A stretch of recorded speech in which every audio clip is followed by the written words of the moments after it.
Kuwait లో కూడా మొహరం పండుగ అయితే జరుపుతారు. మసీదుల దగ్గర ఫుడ్ పంచుతా ఉంటే తీసుకొచ్చుకున్నాం అనమాట. ఏమేమి ఇచ్చారు చూపిస్తా. మిసైల్ అనే ఏరియాలో గ్రీన్ మసీద్ అయితే ఉంటది, అక్కడైతే పంచుతూ ఉంటారు అనమాట. ఇలాగ మా ఫ్రెండ్ అటు సైడ్ డ్యూటీకి వెళ్ళి 4 బాక్స్ అయితే తీసుకుని వచ్చాడు. ప్రతి బాక్స్ లో burger, cool drink and ketchup అయితే వచ్చిందనమాట.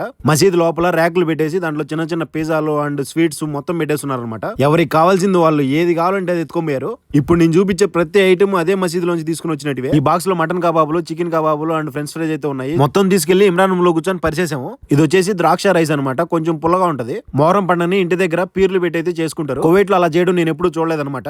మొత్తం అందరు డ్యూటీ లైఫ్ చేసుకుని 11 గంటలకి అయితే వచ్చి కూర్చొని తింటున్నాము. బర్గర్ పైన మంచిగా కెచప్ పిసికి అందరం ఒకటేసారి బయట తీసుకుని సూపర్ గా ఉందని చెప్తున్నాం అనమాట.